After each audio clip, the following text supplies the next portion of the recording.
শুভ সন্ধ্যা সুপ্রিয় দর্শক শ্রোতা সকলকে শুভেচ্ছা জানিয়ে শুরু করছি বাংলা ভিউ সারাদিনের খবর। প্রতিদিনের মতো এই মুহূর্তে স্টুডিও থেকে আপনাদের সাথে সরাসরি যুক্ত হয়েছি আমি শ্রাবণী তালুকদার। আজ মহান স্বাধীনতা দিবস এবং জাতীয় দিবস। 1971 সালের 26শে মার্চ প্রথম প্রহরে জাতির জনক বঙ্গবন্ধু শেখ মুজিবুর রহমান স্বাধীনতার ঘোষণা দিয়েছিলেন। সেই থেকেই বাঙালিরা স্বাধীন জাতি হিসেবে পরিচিত। এরপর 9 মাস রক্তক্ষয়ী যুদ্ধের পর 1971 সালের 16 ডিসেম্বর আমরা বিজয় অর্জন করেছিলাম। সেই থেকে 26শে মার্চটি জাতীয় দিবস এবং স্বাধীনতা দিবস হিসেবে পালিত হয়ে আসছে। আজ মহান 26শে মার্চ স্বাধীনতা দিবস। সকলকে স্বাধীনতা দিবসের শুভেচ্ছা জানিয়ে শুরু করছি আজকের লাইভ। চলুন জেনে নেওয়া যাক আজকে সারাদিনে ঘটে যাওয়া কিছু গুরুত্বপূর্ণ ঘটনা সংক্ষিপ্ত রূপে। শান্তিগঞ্জ উপজেলার পূর্ব পাগলায় শ্যামলী বাসের চাপায় রূপবান বিবি নামে 72 বছর বয়সী এক বৃদ্ধা নিহত হয়েছেন। আজ শনিবার 26 মার্চ বিকেল 3:30টায় উপজেলার পূর্ব পাগলা ইউনিয়নের মাহমুদপুর এলাকার সিলেট সুনামগঞ্জ আঞ্চলিক মহাসড়কে এই মর্মান্তিক দুর্ঘটনাটি ঘটেছে।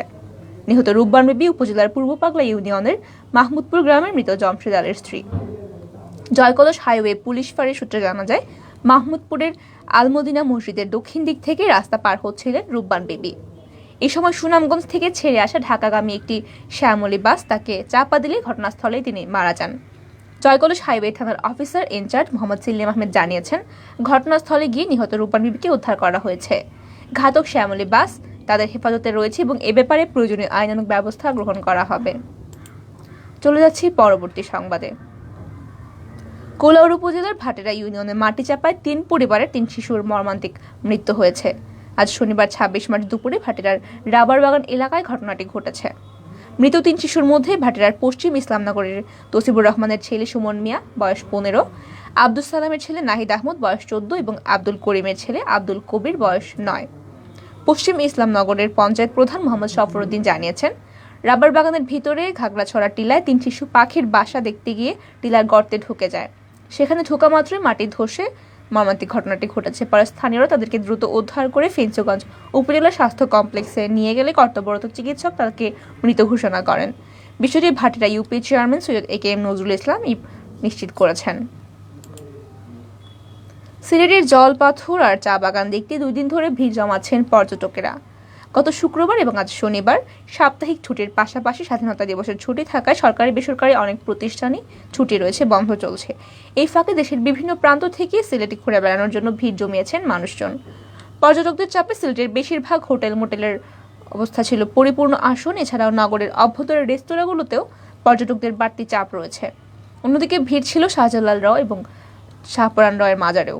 খোঁজ নিয়ে জানা গেছে, সিলেটের পর্যটন কেন্দ্র কোম্পানিগঞ্জ জেলার ভোলাগঞ্জ সাদা পাথর, আইসিটি পার্ক, গোয়েনঘাট উপজেলার বিছানাকান্দি, জাফলং, রাতারগোল, জৈন্তাপুর উপজেলার লালাখাল, শহরতলির মালনীছড়া, লাকাতুরা চা বাগান, টিলাগড় বন্যপ্রাণী সংরক্ষণ কেন্দ্র সহ বিভিন্ন পর্যটন কেন্দ্রে পর্যটকদের উপচে পড়া ভিড় লক্ষ্য করা গেছে।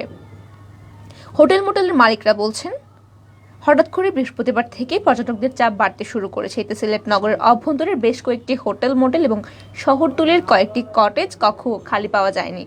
বৃহস্পতিবার থেকে শনিবার পর্যন্ত অধিকাংশ হোটেলের কক্ষ অগ্রিম বরাদ্দ ছিল, এজন্য অনেকেই হোটেলে গিয়েও কক্ষ পাননি। তবে পর্যটকরা নিরাশ হয়েছেন, এমন ঘটনা ঘটেনি। এক হোটেলে না পেলেও অন্য হোটেলে জায়গা করে তারা ঠিকই সিলেটে থাকার ব্যবস্থা করেছেন এবং ঘুরে দেখছেন সিলেটের বিভিন্ন দর্শনীয় স্থান। সিলেট মহানগরীতে করোনার প্রতিষেধক প্রথম টিকা এবং দ্বিতীয় ডোজের 3 দিনের বিশেষ ক্যাম্পেইনের আয়োজন করেছে সিলেট সিটি কর্পোরেশন।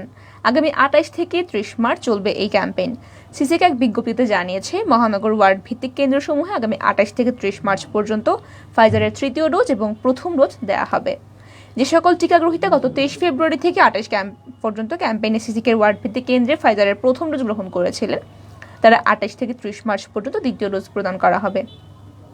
টিকাগ্রহীতাদের সংশ্লিষ্ট ওয়ার্ডে নির্দিষ্ট কেন্দ্রে উপস্থিত হয়ে টিকার দ্বিতীয় ডোজ গ্রহণের জন্য সিসিকের পক্ষ থেকে আহ্বান জানানো হয়েছে। বিজ্ঞপ্তিতে আরও বলা হয়েছে, যেসব নাগরিক টিকার দ্বিতীয় ডোজ গ্রহণের 4 মাস অতিক্রম হয়েছে কিন্তু এখনও তৃতীয় ডোজ গ্রহণ করেননি, তাদের জন্য নির্দিষ্ট কেন্দ্রে গিয়ে টিকার তৃতীয় ডোজ গ্রহণ করার জন্য আহ্বান জানানো হয়েছে।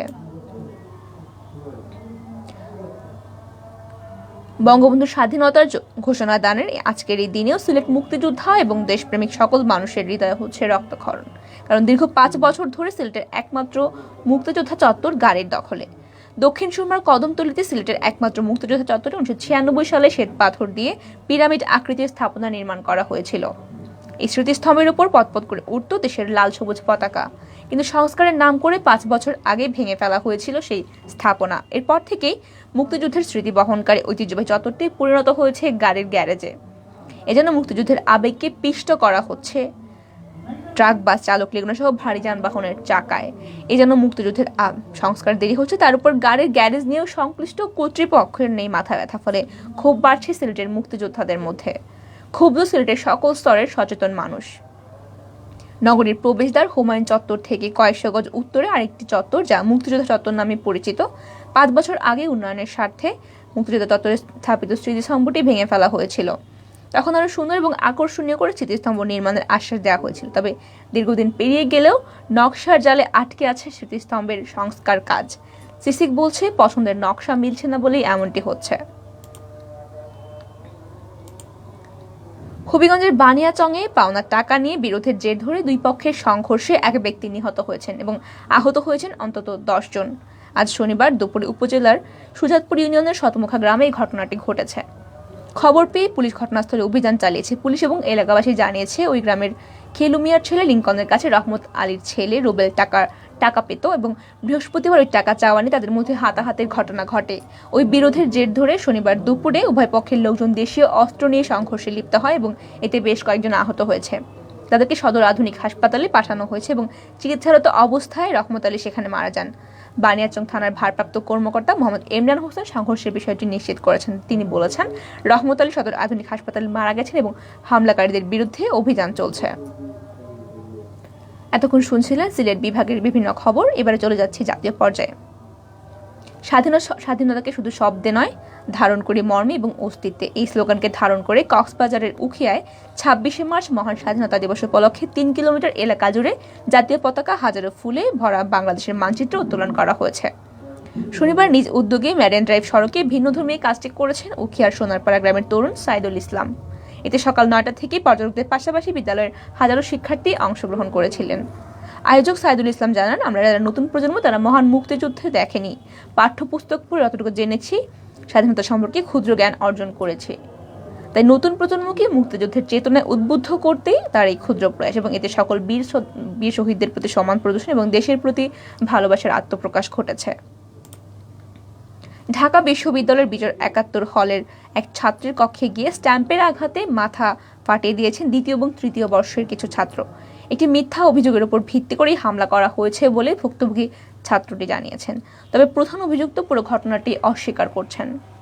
আজ শনিবার সকালে বিজয় 71 হলের পদ্মা ব্লকের 2010 নম্বর কক্ষে এই হামলাটি ঘটেছে। ভুক্তভোগী হলেন বিশ্ববিদ্যালয়ের থিয়েটার অ্যান্ড পারফরমেন্স স্টাডিজ বিভাগের 2015-16 শিক্ষাবর্ষের ছাত্র আখলাকুজ্জামান অনিক। তার অভিযোগ, সমাজ কল্যাণ ও গবেষণা ইউনিটের 2য় বর্ষের ছাত্র মশিউর রহমান মিথ্যা অভিযোগ তুলে তার উপরে হামলা করেছে। ঘটনার বর্ণনা দিতে গিয়ে ভুক্তভোগী জানিয়েছেন, গতকাল শুক্রবার বিকেলে তিনি ও তার বিভাগের ছোট ভাই এক বিজয় 71 হলের সামনেই নাটকের র্যালি করছিলেন, কিন্তু তখন কিছু শিক্ষার্থী সেখানে আসেন এবং তাদের সঙ্গে কুশলাদি বিনিময় হয়। এক পর্যায়ে মাসফি নামের এক ছাত্র তাকে বলেন তাকে চিনতে পেরেছেন এবং 3 দিন আগে সোহরাওয়ার্দী উদ্যানে দেখা হয়েছিল, কিন্তু তিনি তাকে চিনতে পারেননি। আখলাকুজ্জামান আরও জানান, গতকাল রাত 8টার সময় কিছু শিক্ষার্থী জাহিদের কক্ষে যান এবং মাসফি জাহিদকে বলেন তার সঙ্গে তার ঝামেলা চলছে। নিজ বিভাগের শিক্ষক-শিক্ষার্থীর সহযোগিতায় ঢাকা মেডিকেল কলেজ হাসপাতালে চিকিৎসা নিয়েছেন বলে জানিয়েছেন আখলাকুজ্জামান অনিক। তিনি জানান, স্ট্যাম্পের আঘাতে তার মাথায় 7টি সেলাই পড়েছে এবং এছাড়া শরীরের বিভিন্ন জায়গায় আঘাতের ফলে তিনি গুরুতর জখম হয়েছেন। হামলাকারীদের মধ্যে 4 জনকে তিনি চিনতে পেরেছেন এবং সবাই ছাত্রলীগের কর্মী। অভিযুক্ত মাসফি জানিয়েছেন, এই ধরনের ঘটনায় তার কিছুই জানা নেই। আখলাকুজ্জামান অনেক ভুল বলছেন এবং এই ঘটনায় আজ বিজয় 71 হলের প্রাধ্যক্ষ আব্দুল বাসির বরাবর লিখিত অভিযোগ করেছেন ভুক্তভোগী। এই বিষয়ে জানতে হলে প্রাধ্যক্ষের মুঠোফোনে কল করলে তিনি ফোন ধরেননি। রাজশাহীতে পুলিশের এসআই পরিচয়ে টাকা আত্মসাৎ করার অভিযোগ উঠেছে। জাকির হোসেন নামে এক প্রতারককে গ্রেফতার করেছে পুলিশ। এ সময় গ্রেফতারকৃত ব্যক্তির কাছ থেকে 3টি ওয়াকি-টকি সেট, একটি চার্জার, প্রতারণার কাজে ব্যবহৃত 2টি মোবাইল ফোন ও নগদ টাকা জব্দ করা হয়েছে। জাকির হোসেন নাটোর জেলার নলডাঙ্গা থানার হলুদঘর গ্রামের সুরমান আলীর ছেলে। পুলিশ জানিয়েছে, আজিজুর রহমান রাজশাহী মহানগর বিনোদপুর 14 এলাকায় খান অটো অ্যান্ড ব্যাটারি হাউস নামে একটি দোকান রয়েছে এবং গত 24 মার্চ 11টায় আজিজুর রহমানের দোকানে এক ব্যক্তি নিজেকে রাজশাহী জেলা পুলিশের এসআই বলে পরিচয় দিয়েছিলেন। একথা শুনে আজিজুর রহমান তার দোকানের মিস্ত্রি এবং আমিনুল ইসলামকে 50,000 টাকা সহ অটোরিকশা যোগে তার সঙ্গে পুলিশ লাইন্সে পাঠান। কিছুক্ষণ পর প্রতারক মোবাইল ফোনে আমিনুলকে পুলিশ লাইন্সের গেটে যেতে বলে এবং আমিনুল কথা মতো পুলিশ লাইন্সের গেটে গেলে তাকে অপেক্ষা করতে বলে। পরে থাকে না গিয়ে না পেয়ে মোবাইল ফোনে কল দিলে মোবাইল ফোনটি বন্ধ পাওয়া যায়। এই সময় আসামির গ্রেফতার করার সময় আসামির কাছ থেকে 3টি ওয়াকিটকি সেট, একটি চার্জার, প্রতারণার কাজে ব্যবহৃত 2টি মোবাইল ফোন এবং নগদ টাকা উদ্ধার করা হয়েছে এবং গ্রেফতারকৃত আসামির বিরুদ্ধে আইনগত ব্যবস্থা নেওয়া হচ্ছে। এতক্ষণ শুনছিলেন জাতীয়, এবারে চলে যাচ্ছে আন্তর্জাতিক পর্যায়ে। আফগানিস্তান মাধ্যমিক পর্যায়ে মেয়ে শিক্ষার্থীদের স্কুলে যেতে দেওয়ার দাবিতে আজ শনিবার বিক্ষোভ করেছেন বেশ কয়েকজন মেয়ে এবং নারী। গত আগস্টে তালেবান আফগানিস্তান নিয়ন্ত্রণ নেওয়ার পর মেয়েদের শিক্ষা প্রতিষ্ঠানে যাওয়া বন্ধ করে দেয়। এই পরিস্থিতিতে গত বুধবার দেশের মেয়েদের জন্য মাধ্যমিকের স্কুল খুলে দেওয়ার কয়েক ঘন্টা পর আবার তা বন্ধ করে দিয়েছে তালেবান সরকার। এমন অবস্থায় নারী শিক্ষার বিষয়ে তাদের নীতি নিয়ে নতুন করে সংজ্ঞা তৈরি হয়েছে। গত বছরের আগস্টের শেষ দিকে কাবুলের নিয়ন্ত্রণ নেওয়ার পর শিক্ষার আকারসহ নানা ক্ষেত্রে নারীদের জন্য কঠোর বিধিনিষেধ জারি করেছে তালেবান গোষ্ঠী। করোনা ভাইরাস মহামারীতে সব শিক্ষা প্রতিষ্ঠান বন্ধ থাকলেও তালেবান ক্ষমতায় আসার 2 মাস পর থেকেই ছেলে এবং কম বয়সী মেয়েদের জন্য স্কুল খুলে দেওয়া হয়েছিল। আজ কাবুলের সিটি স্কোয়ারে জড়ো হওয়া বিক্ষোভকারী শিক্ষার্থীদের হাতে স্কুলের বই ছিল। তারা স্কুল খুলে দেওয়া ন্যায় বিচার করো এই ধরনের স্লোগান দিচ্ছিলেন। কাগজের সংকট এবং দাম বেড়ে যাওয়া আজ শনিবার পত্রিকা প্রকাশ করতে পারেনি শ্রীলঙ্কার প্রথম সারির 2টি পত্রিকা। দেশটির ইতিহাসে বৈদেশিক মুদ্রা বিনিময়ের সবচেয়ে বড় সংকটের কারণে এমন পরিস্থিতি তৈরি হচ্ছে বলে জানা গেছে। নিউজ প্রিন্ট সংকট এবং মূল্যবৃদ্ধির কারণে ইংরেজি দৈনিক দ্য আইল্যান্ড এবং তার সহ প্রতিষ্ঠান সিংহলজি পত্রিকা দিবায়নী ছাপানো বন্ধ রয়েছে আজ। উপালি নিউজ প্রিন্টের লিমিটেড একটি বিবৃতিতে বলেছে, তারা দুঃখের সঙ্গে তাদের পাঠকদের জানাচ্ছেন যে নিউজ প্রিন্ট সংকটের কারণে পরবর্তী নোটিশ না দেওয়া পর্যন্ত তারা ছাপা বন্ধ রাখবেন। 1981 সালের অক্টোবরে দ্য আইল্যান্ড পত্রিকা প্রকাশিত হয়ে আসছে।